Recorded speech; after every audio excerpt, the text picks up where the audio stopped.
Nos peuples fondent beaucoup d'espoir sur nous. Nous n'avons pas le droit de les décevoir. Agissons vite, agissons ensemble pour donner une nouvelle vie à nos terres. La désertification et la sécheresse sont source de migration et de conflits intercommunautaires en raison de la compétition autour des ressources naturelles en constante diminution. Dans ces conditions, il est essentiel d'adopter des politiques qui soutiennent la résilience des populations, notamment les plus vulnérables. À l'heure où l'ONU estime que 40% des terres sont dégradées dans le monde, le président ivoirien Alassane Ouattara a rappelé dans son discours d'ouverture de la COP15 l'impact de la désertification sur les populations.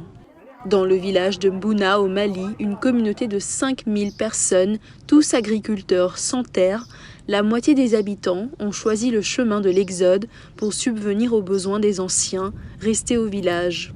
Moussa Mouhamadou Touré montre la terre asséchée de Mbouna. Regardez, regardez, regardez. Regardez comment la couleur de notre terre a changé.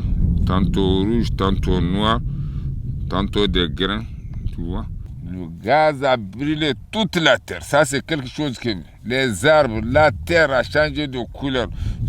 À l'autre bout du continent, en Somalie, Habiba Mao Iman traverse les mêmes difficultés que Moussa.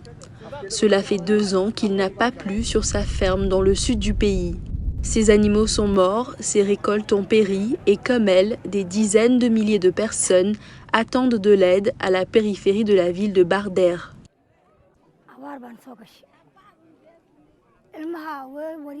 Personne ne nous aide. Nous n'avons pas de nourriture, nous n'avons pas d'eau, nous n'avons même pas de vêtements et pas de bâches en plastique pour nous abriter.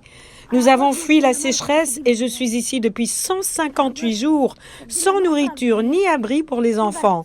Chaque jour, je sors et je frappe aux portes des gens pour mendier, afin que mes enfants puissent manger.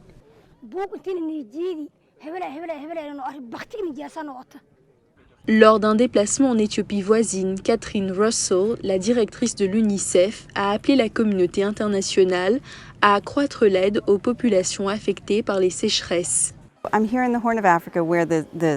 Je suis ici dans la Corne de l'Afrique où 3 années de faibles pluies ont eu des conséquences terribles sur les enfants. Nous estimons que 10 millions d'enfants ont besoin d'une aide vitale et à ce stade, 1,7 million d'enfants ont besoin de soins médicaux car ils souffrent de malnutrition aiguë, la forme la plus grave de malnutrition. Nous les traitons et nous essayons d'en soigner autant que nous le pouvons. Le continent africain est fortement touché par la désertification et la déforestation. Pour tenter de ralentir ces problèmes croissants, la COP15 portera une attention particulière à la restauration d'1 milliard d'hectares de terres dégradées d'ici 2030.